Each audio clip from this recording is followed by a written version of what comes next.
See, in this world, there's two kinds of people, my friend. Those with loaded guns, who dig.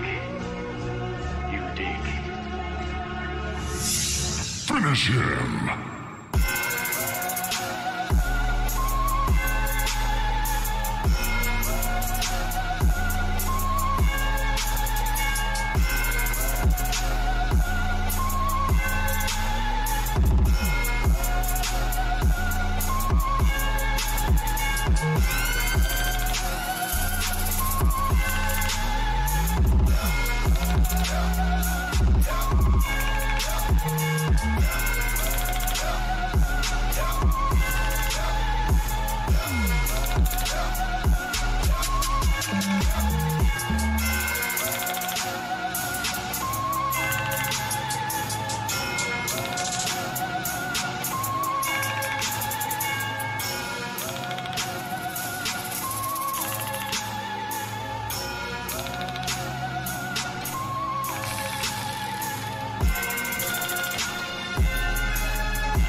Good evening, everyone. I don't think anyone's watching yet.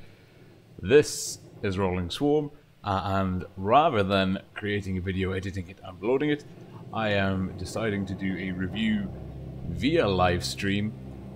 Break from the normal programming. Feels a bit weird. I'm used to having quite a few of you on the other end of the camera, but right now I think we're streaming to a grand audience of 0. So, the Gravedigger. Now, this is an interesting tank, and I don't know if you're like me. You've probably been playing for a couple of years. Maybe you've got premium tanks in your garage. Maybe you don't. First of all, I want to get the obvious out of the way. World of Tank Splits is a freemium game. You can play World of Tank Splits without spending a single penny on the game, or you can be like me and invest some of your hard-earned cash in a few tanks here and there. But it gets to a point when your garage gets pretty full, and you max out your research, your tech trees. You know, the grind is over for some of us. We are literally, all we're doing is grinding free XP for when the next tier 10 tank comes out. We spend most of our time playing tier 10, and we don't, I mean, apart from maybe a little bit of CO clubbing to blow off some steam, don't really spend a lot of time at the lower tiers. So when an event comes out, like the Rush event that we've seen now from Wargaming, it's a bit interesting. Some people, I mean, well, first things first, I remember back when I first started playing this game, my first premium, the first money I ever spent in World of Tank Splits, I spent £1.50, £1 sterling 50 pence on a Matilda Black Prince, tier 5 premium British tank, and it was a slippery slope from there on in. Now, you know, you can be spending, if you go into the in-game shop, you can be spending a lot of money on tanks. If you look at, actually at the amount of money you can spend, I mean, there's a gold package now for 100 euros. That's a lot of money.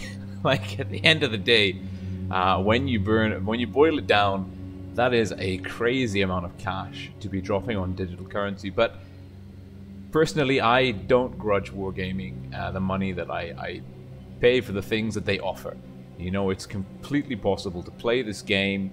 It's a bit painful to do it without premium, but it is possible to play this game without spending any money. You just can't access some content. It might take you a bit longer to grind some things out. But yeah, you know, you can spend, for some tier 7 tanks, you can spend in the order of like 5,200, 5,100 gold. And that's what I had to do.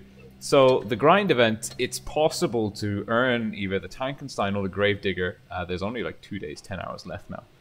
But it is, or is possible to earn these tanks with spending 0 cash money. You just have to sink in quite a bit of time. The math was actually done by Mike from the NA Pramo clan. It's pretty scary. You basically have to know life to get one of these tanks. Not possible to get both. The cookie currency from opening crates was limited. So to get both tanks, you'd have to spend a little bit of gold. Now I have a real life, I have a job, and that meant that I couldn't completely free one of these tanks. And I'd seen the Tankenstein before in game, and it's pretty cool. It's quite a tough tank. I've never played it personally, so I don't know how it plays out. But I decided, you know, I wasn't interested in the Tankenstein. The Gravedigger, we had those crazy Mad Games trailers on YouTube. And it's a cool looking tank. Like, let's be honest here. Can we actually get the information? No, we can't. Okay. We'll go. It is a cool looking tank. There we go. So I said, you know what, the hell with it. I've got some gold in my account.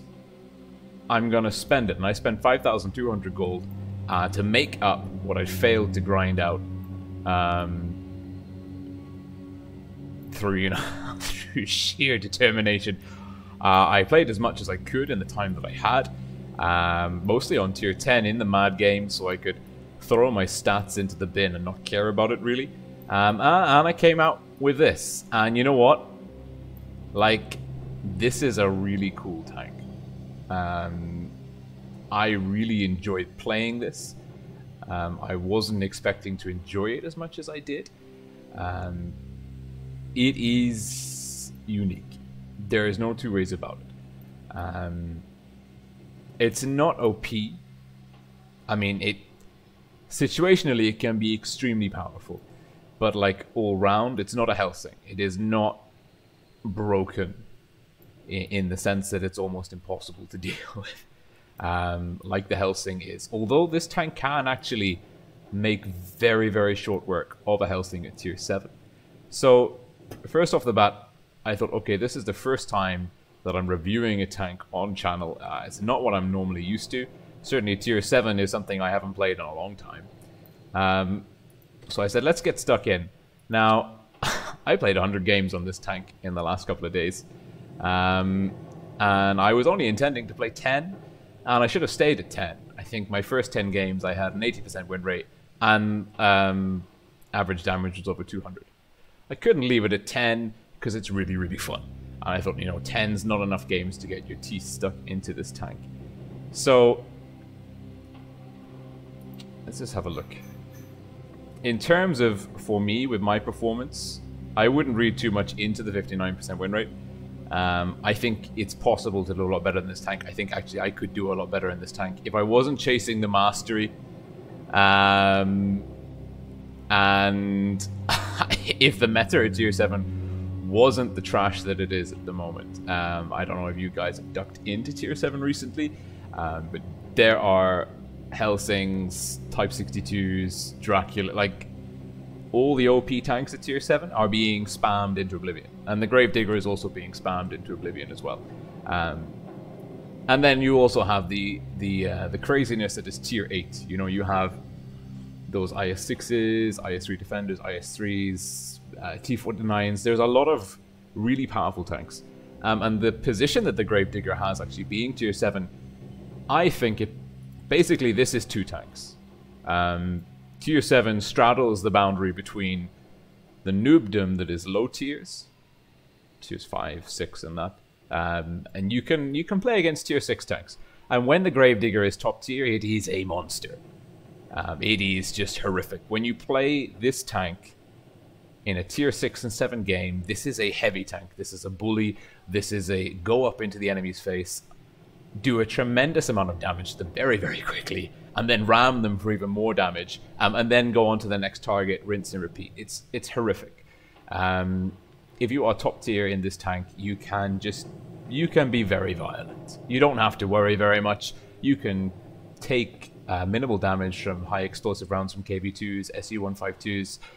You can take a lot of punishment, and you have the DPM and the armor profile to deal with pretty much anything in tier 6 and 7. Even Helsings. If you get aggressive, you push on a Helsing, you can take them out. This tank in a 1v1 situation is monstrous. Like, fantastic. In tier 6 and 7. When you then go up to tier 8, you start struggling with the penetration. You find the limited gun depression to be a factor. And then you kind of get into... you get into a bit of trouble, actually. And that's when this tank stops being a bully, and you actually have to start playing intelligently with it. So actually what I've done is out of the many games that I've played in this tank, I pulled out some replays. Now, let's see. I actually favorited quite a lot, more than I was intending to. But let's see. I think this one is a good one. So this is to demonstrate this tank's potential at tier 6 and 7. So you can see here, actually, to be fair, this is probably one of the better games. Our team is arguably slightly more, I hate to use the word, but it's true. I think cancerous is a very good term.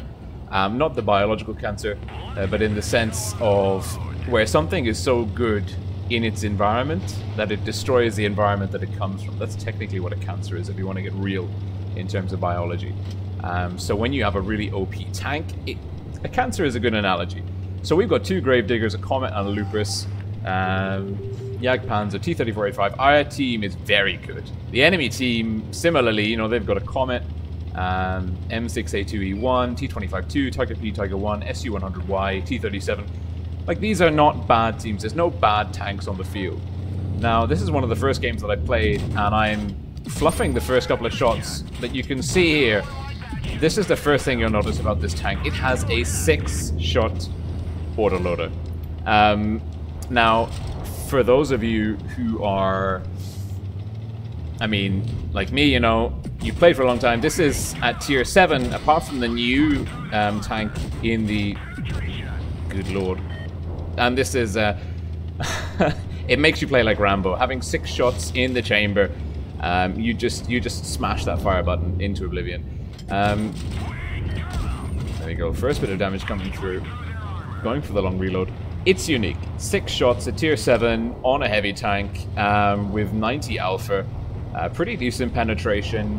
Very good armor profile. Struggling gun depression. It's different. There's not really a tank like it. So if you're looking for something new, this is very enjoyable. And you can see here, no problem going through the lower plate of the Tiger. And now this is the best, well, potentially the best part. This tank can do a lot of damage ramming. Now, we're not actually going to do any damage to him ramming. We're struggling with the gun depression up close in the brawl. Oh, ammo rack. Fantastic stuff. You can see here, we bounced 680. We're up to 1874 damage. We're just having a grand old time. The reload on the drum's good. We're up to 2k damage. There's still 3 targets left on the field. Going for the long reload again. The classic struggle with these autoloaders is, do you use the 2 shots? Do you risk it, or do you go for a long reload? And it doesn't matter what you choose, you'll always get caught out. But here we go, Rinse the Tiger. The M6 is pushing on us. He's looking for shots. Our armor profile is denying him. We get the bounce. We connect another 200. Well, good amount of damage. And like the speed on this thing, it's nimble. I mean, it's huge. It's probably the biggest tier 7 tank in existence. But I mean, we're up to 40 kilometers an hour. No worries. It's a bit slow going up hills. And there you go. And look at this. You get the bloodlust. You get the crazy eyes. You just empty the clip to spend the money. Now I haven't actually got the mastery in this tank. I've only got the first class medal yet. But I mean, I think that was one of the first games I played, and this was one of the games when I realized, actually, this tank is really fun. Like, this tank is really, really, really, really fun. I wasn't expecting it to be this fun, and this is why I'm actually trying to put this video out before the timer's up, because I really want those of you who are sat on the fence about this tank, depending on how much gold you have and what you think it's worth paying, to take the plunge. To put it into context, let's just see, that was one of the dead rail ones. That was that one. Delete that. But to put it into context, 5,200 gold. It's like, I think actually the cheapest way to do that would be the basic kit. It's about 20 euros. I mean, it's not an insignificant amount of money, but it's not going to break the bank either. Now, my thing is, if you're new to the game and you have the gold, there are better vehicles to buy. I might actually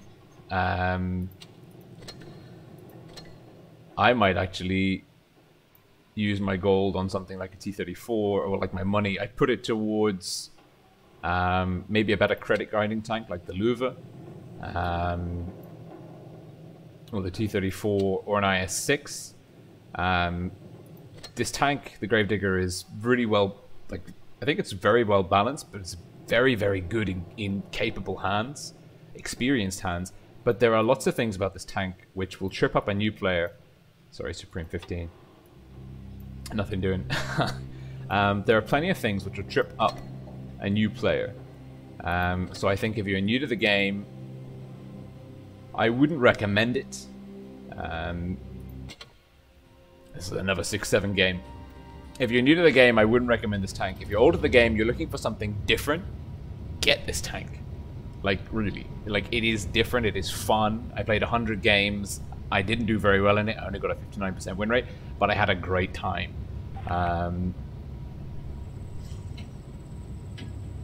If you are new and you're thinking about getting it, I would recommend that you go for like a Louvre, a better credit grinding tank, maybe a tier 8, so you kind of escape the treachery that is tier 7 versus tier 8, you know. But I mean, if you've got your heart set on this tank, I would get it and play it later, because the armor profile is powerful, but it kind of lulls you into a false sense of security. You get overconfident, and I'm only showing you the games where I've kind of done, I wouldn't say amazingly well, but where I'm happy with the performance that I put in. And you can see here, I mean, we bounced up, missed that, but with like, you can get 400 to 600 damage easy on a clip, and then you've got 10 seconds before you got the clip in again. And in tier 6 and 7, you can afford to do things like this. You can be hyper aggressive, you can push in, you can burn down enemy tanks super quickly, go for the long reload, take the pressure off your allies, and as long as you keep yourself angled up and don't allow yourself to get Circle of Death, you can really put the hurt on enemies at tiers 6 and 7. I mean, also the if you already have this tank, I don't know if you've learned like me, you can push the fire button quicker than you should be able to in terms of maximizing your effective DPM by accuracy.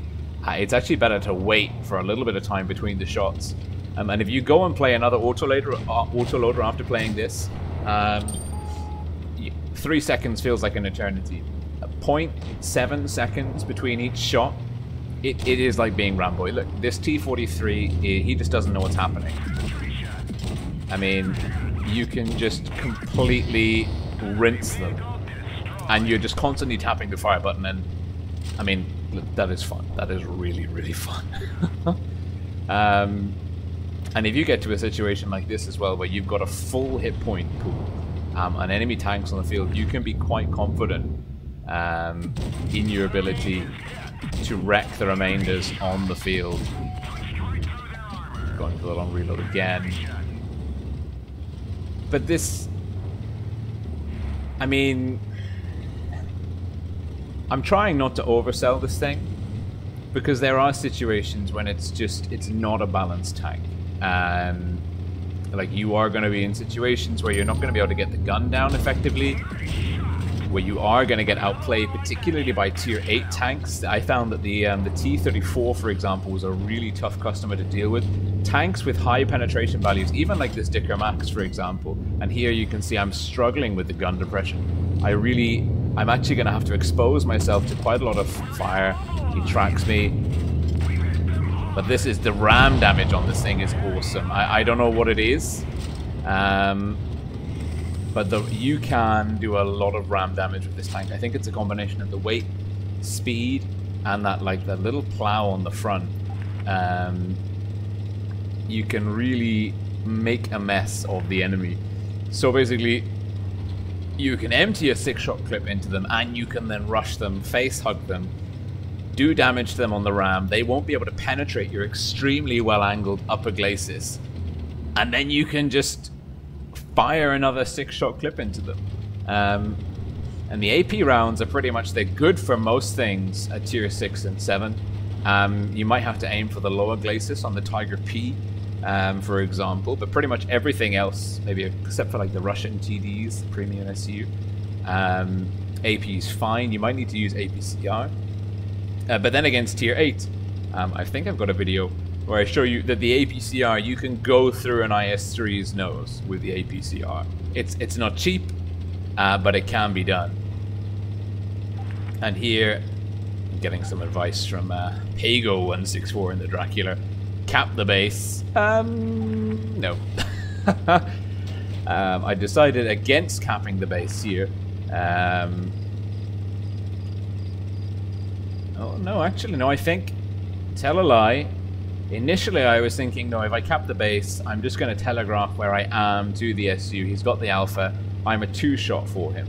And now the armor profile of this, it gets you into trouble because it misleads you. Basically, sorry, I'm just messaging on the stream saying I'm talking lots. I can see you guys chatting. Please do be active on the chat. Love seeing the banter going on in the little box on the side there. Shame I can't participate. But okay, I go into the cap. I realize 2 minutes. I'm not going to really chase down the SU. I've got to bait him in.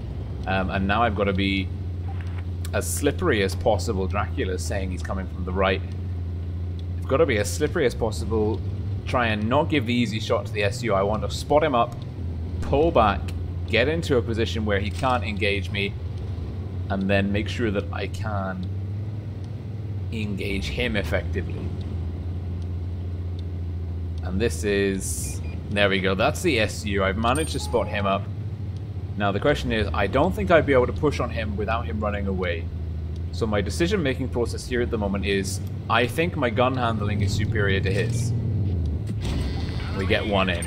We've got 5 in the chamber. We're not going to go for the long reload. And this is... and we're going to try and give him a... you can see that was close. He almost got the reset there. I don't know if he's firing HE or AP. I think if you had firing AP, it would have bounced, but HE would definitely been a reset. So now I've gone for the long reload, and you're going to find in this tank, the 6 shots are brilliant. It's like being a KV2, but with forgiveness. Ooh, another one as well. And now I don't think he's going to get the reload in time. My reload's about the same as his, but you see, it doesn't matter if you miss 1 or 2 shots. You can just rain down shells there. 6 shots in the clip. It also makes it quite difficult for lots of low HP tanks to push you. With the high alpha one-shot tanks, you know, you might be able to take one down. This is, look at it. It turns you into a monster. You just waste ammunition left, right, and center. There we go. Fantastic. Accept friend requests. But you can see, I mean, you can connect. I mean, well, I can connect around 70 to 75% of the shots, thereabouts. And it gives you so much flexibility. It's really 6 shots. It's not like an autoloader where you fire one and 30% of your the shell magnet made my thumb sore.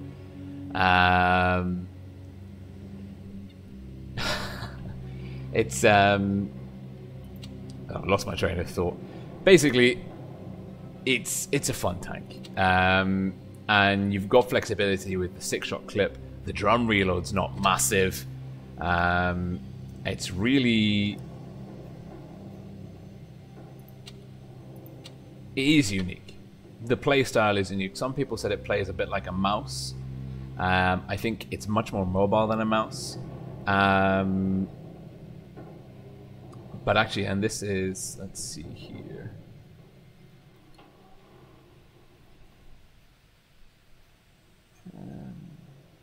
I'm looking for the tier 8 one, but I don't think that we have it. Okay, this is we go. Now this is a tier 7-8 game, so I don't think it plays like a mouse because you're never going to be the bullet sponge monster. You can always get burnt down by tanks with good penetration. Tanks can circle of death you. There have been numerous times when Draculas have been the bane of my existence in this thing. The traverse is good, but it is not good enough to beat the really nimble tanks. LTVs, T62s, Draculas, even tier 6 VKs with a good driver can make a real mess of you, if we're being honest. And here, now this is, I want to show you guys some action versus some tier 8s, just so you can kind of get a feel for this tank, how you have to play it. Now I'm going into a pretty standard spot here, I'm being aggressive.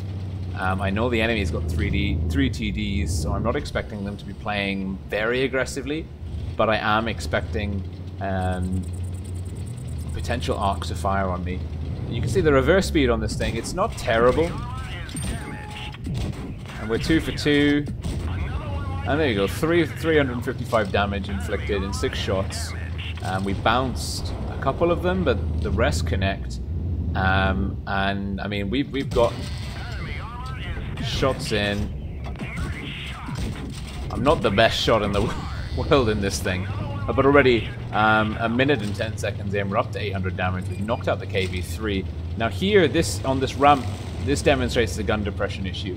The rear turret is a bit like a lupus, but you just don't have that crazy broken gun depression. And there's the, loving that. Otzi is rocking the pumpkin on top. And you see we're at 489, not really struggling to connect there. Good, the SU pulling back. But now we're getting pushed on by 2 tier 8s, a T69, a Clipper, and an ISU. And I'm going to try and nut this ISU before he gets the reload in. I'm going to ignore the Clipper. Look at that, no issues. Getting a bounce there on him. And this tank is, the engine power is just phenomenal. Like, you can push pretty much any tank around most tier 8s, I think. Pretty much every tier 7 and definitely every tier 6. No one can bully you in terms of physicality in this tank. It's like playing in a steroid-ridden body. This tank is really, really mean. And there you go, easy, like just not even moving that quickly. And you can even rotate your chassis and push other tanks out of the way. And I think I was trying to land on the SU here, but I think someone else takes him down before I get there. Oh no, there we go. It just ram damage. You need to take a speed boost on this. I've gone for the traverse buff. Actually, I should show you what modules I'm taking on this thing. That might make a difference. But this... I mean, look at this. I mean, over 2k damage. Not even really breaking a sweat here, to be honest. As long as you've got friendly tanks around you, the armor profile of this tank makes it such that enemy tanks don't want to waste their time shooting at you. Go on, didn't really connect very well there at all. But we've chipped off some of the T-34 Falcon's hit points, and now you've got an AFK IS just to inflate the damage numbers a little bit. I mean, like, just, and you can drop the speed boost, and ramming the side of a tier 7 heavy. Oh, 55, not bad, but not brilliant. Oh, but we pick up the 5 kills anyway. There we go, 3k damage. So yeah, you can... I mean, those tier 8 tanks weren't the scariest, shall we say. But yeah, this is just... I actually want to talk through the modules quickly as well. So I always think modules are personal preference. But if we're being honest, I always go for calibrated shells. I really, particularly with improved ventilation, I don't see the point in these buffs. I think whatever these buffs give you, it pales in comparison to the extra millimeters of penetration that you can get on calibrated shells. And the rammer damage, it's my playstyle, suits better shell penetration, I think. But that's a personal preference. And then I always take view range. I'm quite an aggressive player, or at least I try to be. I find that I'm never really staying still long enough for the camo net to be viable. Vitality, this first one I always pick the one on the left, just because I value my modules over my crew. You know. Now a lot of people would say that the HP boost is better, but I think the angles on this tank, the enhanced armor, just that extra modifying factor giving you one slight chance for a bounce. I would rather have the bounces than the extra HP. I think if someone is gonna penetrate you on this tank, they're gonna do it. I don't think the extra HP is really gonna help you there. But I think that the slight armor, you know, it helps you work those angles better. But this is my personal preference. Traverse, always take traverse. Improve control to traverse buff on a heavy tank. Just means it's slightly harder for someone to circle of death you. But the engine accelerator might also be a pretty good call on this tank, to be honest. You know, just going that a little bit faster and ramming someone. You can do crazy amounts of damage to light tier 6 tanks. I mean, you can literally hit them at like 50% of your speed and do 200 damage. This tank is monstrous in terms of ramming. The vertical stabilizer, I think it's... Actually, I don't know. I just chose vertical stabilizer. If you've got an opinion about which is better between vertical stabilizer or refined gun, stick it in the comments, because you've probably paid more attention to that decision than me. Now, I always go with enhanced tracks. I think repairing to full state from damaged tracks is invaluable. And I've got more consumables which refresh rather than have a duration, so I've gone with the delivery system rather than the high-end consumables. So let's see, we've got another replay for you. Da, da, da, da.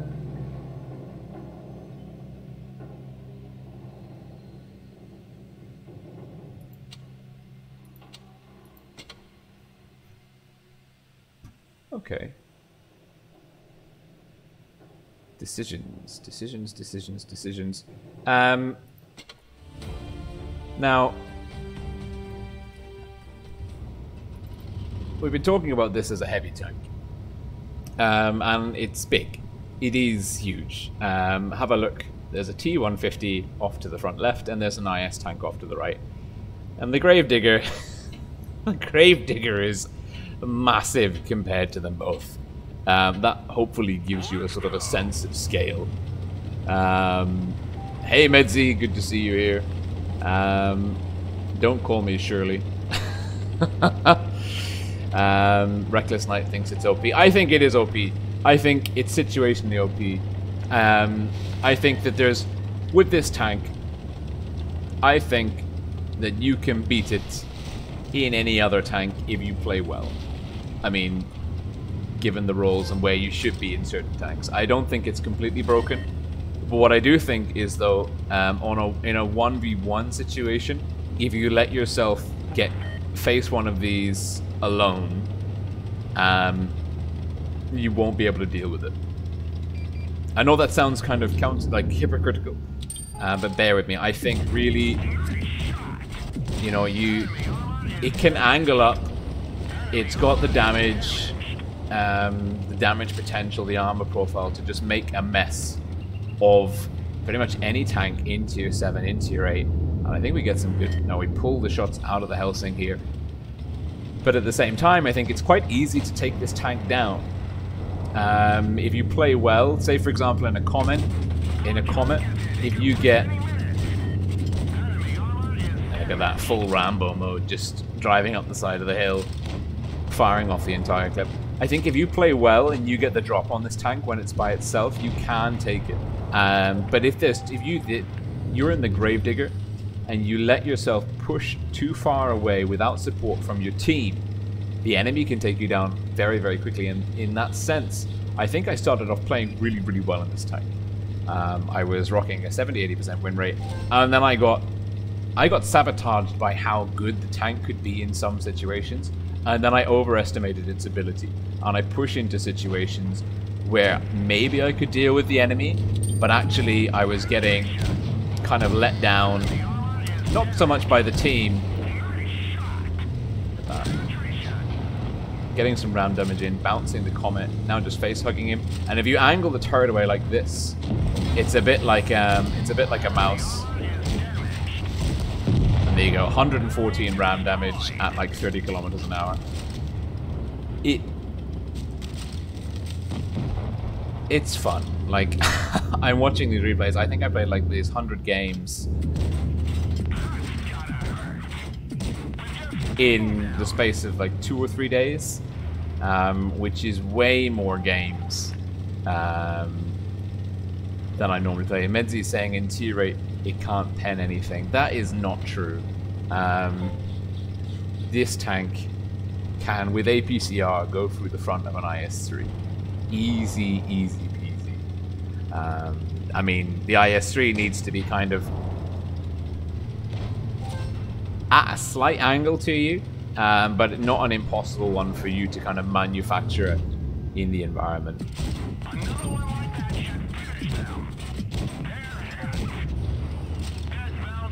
Let's see, it's 5 on. I know the KV-2 is there. Now the KV-2 is going to fire at us.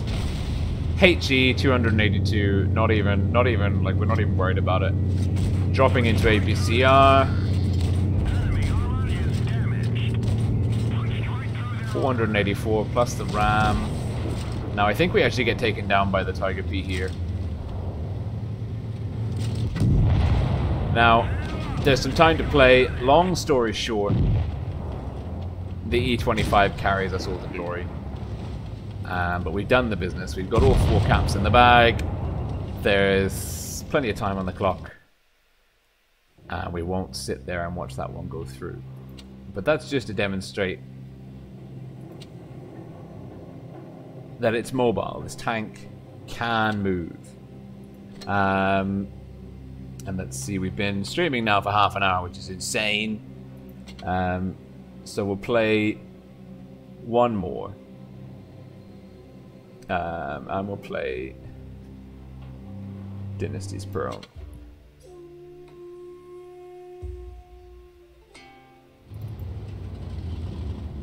So, what's my recommendation? Well, on this tank, my recommendation is go for it. Like, really... I would really say... I would say go for it if you're an old hand like me, if you're experienced, if you've kind of got the gold or the cash to burn, I don't think you're going to really find anything better if you don't need to grind credits. If you need to grind credits, I would say go for the Louvre, the T-34, go for a tier 8 credit grinder. This is not the tank you're looking for. Between the gun depression, the nuances of the armor, the meta that you encounter at tier 7, and then when you get under-tiered versus tier 8s, it's really... I don't know how to say it. It's tricky, and you'll find yourself really underperforming. I mean, have a look when you're playing versus Gravediggers in-game. Have a look at the stats of people in this tank, and they'll either be doing huge damage numbers or underperforming relative to their other tanks at tier 7. I am kind of fit into both of those categories. My win rate in this tank, see here, angling up, bouncing the BK. I mean, it's a tier 6, but 576 damage. And this, I think this game goes over very quickly. We've lost the MT25. I just want to show you like how you can just be insanely aggressive with this tank. And we're not going to bother about the reload. We're going to sink 2 into the SU. Pulling back. And actually, because Medzi said,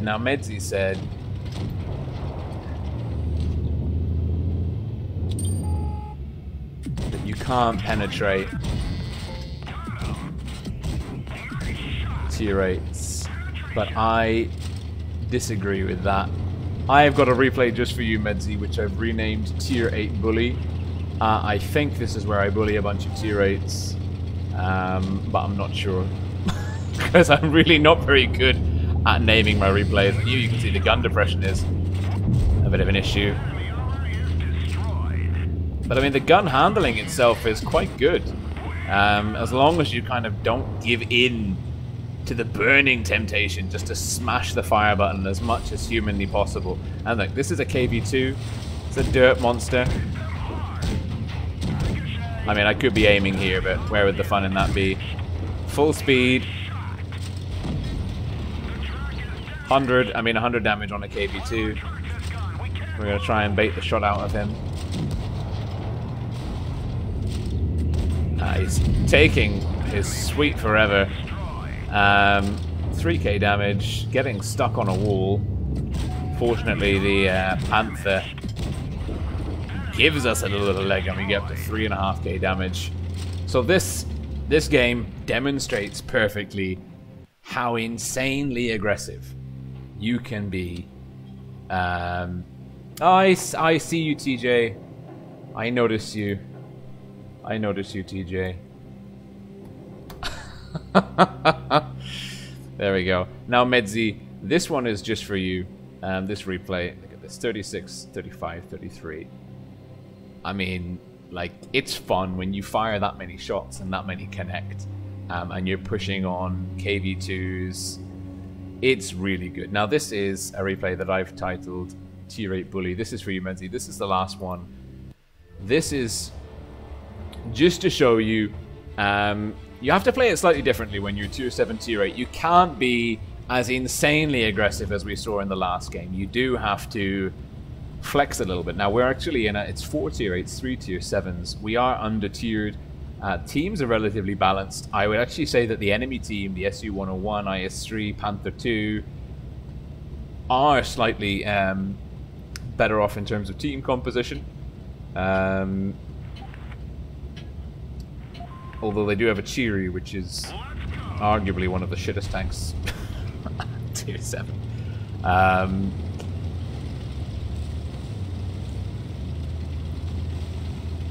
But yeah, this is an interesting game. I think with the Gravedigger, just some general advice, if you do get this or you are playing with it, you need to stick with the team, or you need to put yourselves in a position where you can, I mean, obviously this is true of any tank, but you really need to work on not overextending.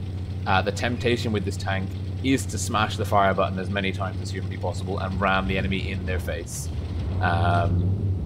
but that is just obviously not a good idea. Look at that, we're 3 shots in, going for the long reload, getting some crossfire. Now we're in the middle of the team, we're at the front, but we've got tanks either side of us. There's one of the TDs behind us. We're in a pretty good position. We can work the angles here, and we're lucky, to be fair. This the enemy T-26E4 is just being very, very generous. And look at the beginning, getting a bounce in as well.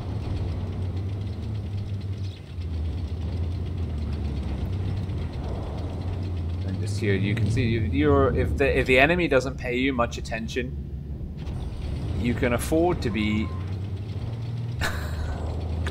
quite sneaky. Chieftain's finished off the Tiger P. There's the IS-3. And look at this side. I mean, I know the side of the IS-3 isn't the toughest pen in the world, but we haven't even been forced to drop down into APCR. We're having no issues in this Tier 7-8 game at the moment.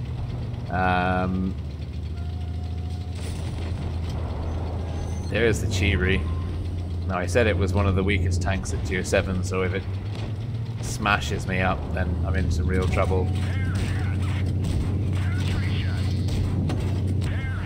And look at this, we dropped the speed boost. Here's the ram damage coming up. Thank you very much. And now we're kind of in a situation where there's 3 enemy tier 8s around us.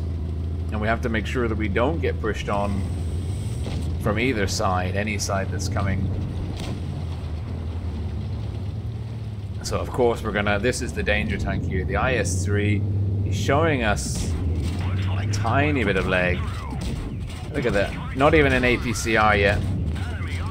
Now he's pushing. Now we can afford to drop to APCR, angling up, bouncing the IS-3. Try and line your track up with where their gun's pointing. APCR in through the front. He's angling the pike nose, but there's still no difficulty there with the pike nose. Switching up to AP. So you can, with the big tracks on this tank, you can actually brawl tier 8s. And with the APCR, you can go through the pike nose of an IS-3 when it's pointing pretty much almost at you. And I know we said that was the last one, but there is one more, which is just to show you how ridiculous this tank can be at tier 6 and 7. And it's also because we've got good friends of mine, Sabbath from the Immortals clan, and Evil from the Deadly Skill clan here. Sabbath 81 there in the Churchill gun carrier of all things. RIP that tank. Calm update 5.5. So sit back, watch this. We're up tiered in this game. And just pay attention to how much damage we block. And I think you'll find in this tank, not only is it insanely fun to drive because you can put a lot of hurt on a lot of different opponent tanks, pretty much you can get your teeth stuck into all 6 of your clip, but you can get your teeth stuck into pretty much any tank that you're going to encounter, tier 6, 7, or 8. But you can also bounce pretty much every tank as well. You need to, if you've played the mouse, that will help you with the whole side scraping shenanigans.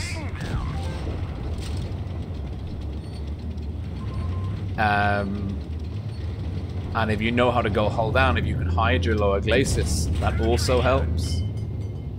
There you go, not keeping up with the MT25 there. And there, Super Muro Bomb. You got the ace with 3.8k damage. God damn you, I want to ace this tank so bad. I just, after 100 games, I have not aced it. That is devastating. That makes me very, very sad. On a deep spiritual level. Here's the IS-2. And I'm not even trying to bounce the shots here. I was actually focused on, well, I'm not doing a lot of damage this game so far, but I'm really target focused at the moment. I think the SU connects. There we go. We're trying to burn him down. And the VK3001P there. Struggling. Tiger P. And this is actually the armor profile of this tank.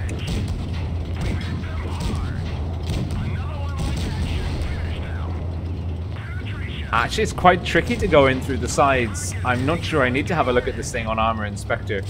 Or I recommend that you do the same, because I think there's a lot of spaced armor hiding around.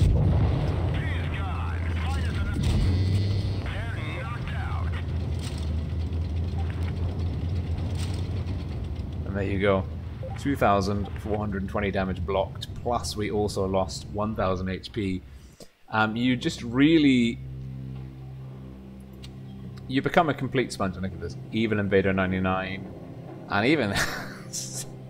even the CGC there. Putting in some good numbers. But you can really work the angles on this tank.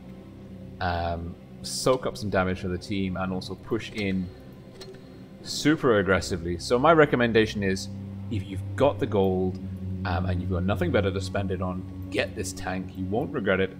It is a hell of a lot of fun. If you've got a mastery in this tank, I hate you. But I'd also love to see that replay. I need to know what I need to do to get that elusive mastery badge. You can see here, 13 high calibers, 10 steel walls. This tank, 6 kamikaze badges in 100 games. You can do a lot of really cool things in this tank. It is really fun. It is unique. So that is all from me now. There are no more replays. I have tons more to show you. I hope you've enjoyed it. I hope just seeing a little bit of footage of me messing around in the Gravedigger, talking about it, has maybe helped you out. I think this tank will be worth having. And I think it's fun to play at the moment, and that is in the middle of the nightmarish hell that is this kind of Halloween event meta, where everyone is playing ridiculously OP tanks, trying to get as many wins as possible. The teams are complete trash. There are Helsings and Draculas everywhere because everyone's just got them. There are Gravediggers everywhere. That's the point worth noticing. This tank, this Gravedigger, really struggles against other Gravediggers, unless you can kind of get them caught out of position. But actually you can... It doesn't actually matter how good a player you are, I think. If a Gravedigger goes head-to-head with another Gravedigger, it will cost you HP. So if you're a Super Unicum and a Gravedigger, some 40% player will be able to pretty much trade relatively equally with you. At least that's what I've experienced anyway. So it's always best leaving the other Gravediggers for last when you can get some support from your teammates. Mop up the softer targets on the red team. But yeah, I would say get the tank. I haven't played a premium tank, or, if I'm being honest, any other tank really at tier 7 that I've enjoyed this much. Also, it looks great. Just spinning around. And in Mad Games, if you're wondering, you can go invisible, and you have the battle coordinator, which is, I mean, aiming and gun loading speed on this thing getting buffed whilst invisible. It's just a bit mental. So thank you so much for tuning in. We've got some great things coming on the channel. We've got some 1 vs 1 tournament, the Czech tournament, and also a super secret project which is coming up soon, which I'm sure you guys, which are fans of World of Tank Splits, Esports and Clan Wars, will absolutely love. So that's all from me, Rolling Swarm, signing off now. Have a great evening, and let me know how I can improve these review videos. This is so not my cup of tea, and I didn't even plan this. Didn't pick which videos to review. Didn't write any speaking notes, so yeah. Feel free to be super critical. But thanks again for being here. Do tap the subscribe button. Do tap the like button. You're my heroes. Bye for now.